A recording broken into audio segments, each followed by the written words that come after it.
नमस्कार, आप सभी का हमारे इस हिंदू पौराणिक कथाओं और इतिहास के सफर में एक बार फिर से स्वागत है। अभी तक हम जान चुके हैं कि किस तरह ये समय का चक्र 4 युगों में बटा हुआ है, कैसे ये ब्रह्मांड और त्रिदेव अस्तित्व में आए और फिर ब्रह्मा जी ने अपने मानस पुत्रों को इस धरती पर ज्ञान का प्रकाश फैलाने, मानव जाति और बाकी प्राणी मात्र की मात्रा वृद्धि की जिम्मेदारी सौंपी। अब उसी घटनाक्रम में आगे बढ़ते हुए हम जानेंगे सर्वप्रथम युग यानी कि सतयुग में घटी बालक ध्रुव की कहानी कि कैसे उसने अपने दृढ़ संकल्प और निश्चय से एक छोटी सी आयु में भगवान विष्णु के दर्शन और उनसे वरदान अर्जित किया। बालक ध्रुव ब्रह्मा जी के मानस पुत्र, मनु का पोता और राजा उत्तानपाद का पुत्र था।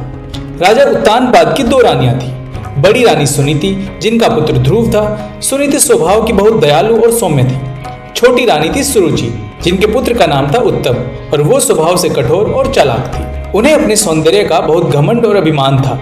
राजा उत्तानपाद भी रानी सुरुचि के सौंदर्य के मोहजाल में कुछ इस तरह फंस चुके थे कि वे किसी भी तरह से हमेशा उनको खुश रखना चाहते थे, जिसके चलते वो रानी सुनीति और बालक ध्रुव को अक्सर अनदेखा कर देते थे। रानी सुनीति तो अपने आप को संभाल लेती थी, पर बालक ध्रुव अपने पिता के स्नेह को पाने के लिए बहुत आतुर रहते थे। एक दिन जब राजा उत्तानपाद रानी सुरुचि के साथ अपने कक्ष में बैठे थे और बालक उत्तम उनकी गोद में बैठा खेल रहा था, तभी बालक ध्रुव भी वहां आ पहुंचा।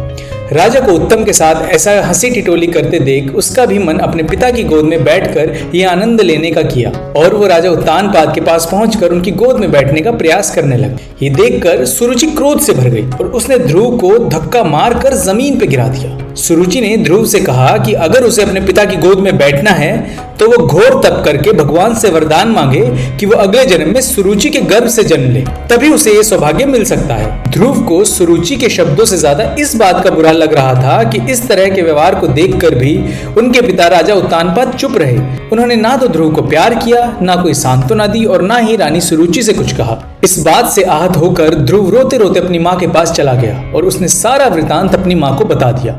सुनीति ध्रुव की ये दशा देखकर करुणा से भर गई और बड़े प्यार से उसके आंसुओं को पोंछा और उसे अपने हृदय से लगाकर कहा कि वो इन बातों को दिल से ना लगाए और ना ही अपने मन में रानी सुरुचि के लिए कोई द्वेष भावना रखे, क्योंकि भगवान अपने आप सबको अपने कर्मों का फल देते हैं, अच्छे बुरे का हिसाब रखते हैं, तो फिर वो इन बातों को अपने दिल से लगाकर अपने मन को मैला क्यों रखे। और साथ ही रानी सुरुचि की एक बात को सही ठहराते हुए कहा कि वैसे नारायण भगवान की तपस्या और प्रार्थना से सब कुछ संभव है। ये सुनते ही ध्रुव ने बड़े उत्साह से पूछा कि अगर ये सत्य है तो वो भगवान नारायण से जरूर मिलेगा और अपनी माँ से पूछा कि भगवान नारायण उसे कैसे और कहाँ मिलेंगे। सुनीति ने ध्रुव को बताया कि नारायण से मिलना कोई बालक की जिद के समान नहीं है। बरसों के कठोर तप और प्रार्थना के बाद भी बड़े बड़े ऋषि मुनियों को भी उनसे मिलने का सौभाग्य नहीं मिलता। उनसे मिलने के लिए सब कुछ त्याग कर बस उनका ध्यान करना पड़ता है। अपने आप को नारायण भक्ति में मानसिक और शारीरिक दोनों तरह से न्यौछावर करना होता है। सुनीति ध्रुव को ये हट छोड़ने के लिए जितनी कठिनाइयां बता रही थी, ध्रुव का संकल्प उतना ही दृढ़ होता जा रहा था। जब सुनीति सोने चली गई तब ध्रुव नारायण को ढूंढने के लिए महल को छोड़कर जंगल की तरफ चल दिया। वो कई दिनों तक बिना कुछ खाए पिए नारायण को पुकारते हुए जंगल में भटकता रहा। तभी ध्रुव की जंगल में भेंट नारद मुनि से हुई, जो एक छोटे से बालक को इस तरह अकेले जंगल में देखकर थोड़ा चौंक गए और ध्रुव से सारी बात जानी। फिर नारद जी एक बालक की जिद पर हंसते हुए उसे वापस लौटने के लिए समझाते हैं कि नारायण से मिलना इतना सरल नहीं है, पर ध्रुव तो पहले से ही मन बनाकर आया था। तो नारद मुनि की एक न चली। ध्रुव ने नारद मुनि से नारायण से मिलने का उपाय पूछा। ऐसा निश्चय और संकल्प देखकर नारद मुनि ने भी ध्रुव का समर्थन किया और उसे जप और ध्यान का तरीका बताया और साथ में ये भी बताया कि उसके तप के लिए सबसे सही जगह है यमुना किनारे स्थित मधुवन। इतना ही नहीं, नारद जी ने ध्रुव को द्वादशाक्षर मंत्र भी बताया, जो है ओम नमो भगवते वासुदेवाय।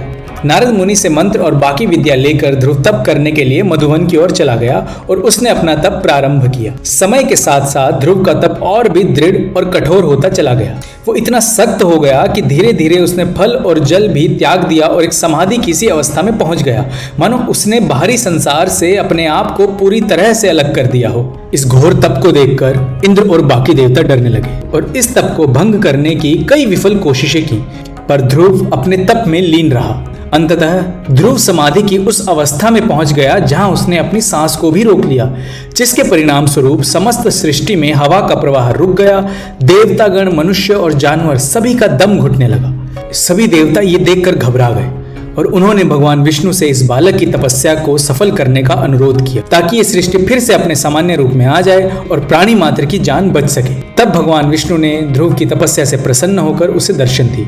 उन्होंने ध्रुव को अपना दिव्य शंख दिया और साथ ही उसकी सभी इच्छा पूर्ति का वरदान भी दिया। विष्णु जी ने ध्रुव को समझाया कि उसे अभी अपने राज्य वापस जाकर अपने माता पिता और अपने राज्य के प्रति अपने कर्तव्य को पूरा करना होगा।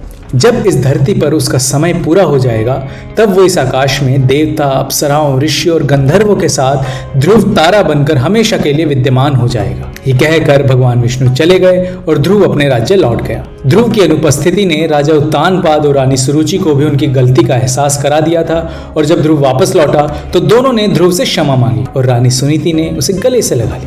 वो कहते हैं ना कि ढूंढने से तो भगवान भी मिल जाते हैं। इसी कहानी की देन है कि कैसे एक छोटे से बालक ने अपनी हिम्मत, साहस और भक्ति से भगवान का दिल जीत लिया। इसी तरह अगर सच्ची लगन और मेहनत से हम किसी भी चीज को करने की ठान लें तो मंजिल जरूर मिलेगी। आज की वीडियो में बस इतना ही। ऐसी ही और कथाओं और जानकारियों के लिए जुड़े रहें हमारे चैनल से। वीडियो को लाइक और शेयर करें और चैनल को सब्सक्राइब करना ना भूलें। मिलते हैं हमारे अगले वीडियो में, तब तक के लिए नमस्कार।